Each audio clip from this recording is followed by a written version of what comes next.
At eto na nga po, kung hindi nyo po alam, kung meron po kayong mga ganito, yung pinoli, ginagamit po sa pangporma sa construction, paggawa ho ng mga biga sa bahay, ganito po pala ang nangyayari.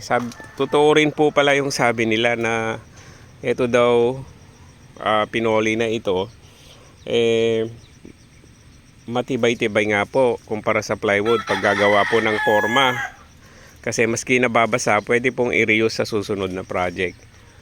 Pero sabi nga po nila, ang kalaban daw po nito ay yung anay, kasi mabango daw itong pinoli sa pangamoy ng mga anay. At hindi ko po ini-expect na ganun nga po talaga ang nangyari. Itong mga pinoli na ito, 12 piraso po ito na ginamit namin sa forma ng flooring. Minsan lang po nagamit, so maayos na maayos ho pagkatanggal. So ang ginawa po namin, in-store namin siya sa may ilalim po nung ginawa naming construction na bahay. Nakapatong po siya sa simento, sa flooring. Bali po may lupa, tapos nilagyan namin ng pinakapatungan na simento, tsaka po namin in-stack doon itong mga 12 pinoli. Then medyo madilim po doon sa lugar, hindi namin napansin, lumipas po yung mga araw, linggo, buwan, pero hindi po inabot ng taon, buwan lang po. Tapos nung mapansin po namin, ganito na po ang nangyari. Talagang nawala yung laman na loob, naging papel. Yun lang pong mga balat ang natira. Yung laman loob talagang anay po. Ayan po, ganito po ang nangyari. Ayan.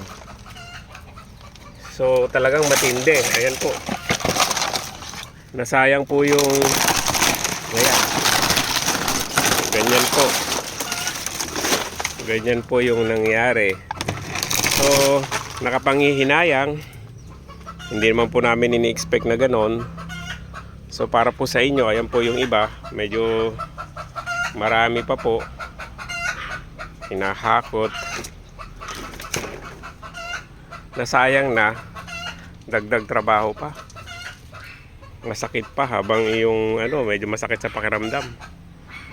So yun lang po, baka hindi nyo po alam. So kayo po, kung kayo ho'y nagkaroon ng mga ganito at gusto nyong i-reuse, siguro gamitin na po kaagad, or pagka in-store nyo po para sa susunod na future project nyo, baka kailangan nyong lagyan ng control para dun sa anay, kasi mukhang totoo nga yung sabi nila na mabango daw po sa pangamoy ng mga anay itong mga pinoli, kaya talagang para silang nakabuffet. Buffet, it all you can ang ginawa nila, mabilisan. Talagang, ayan po. Oh. So, yun lamang po. Parang lang ito. Warning, paalala sa mga may ganitong materyales. Sayang din. Salamat po.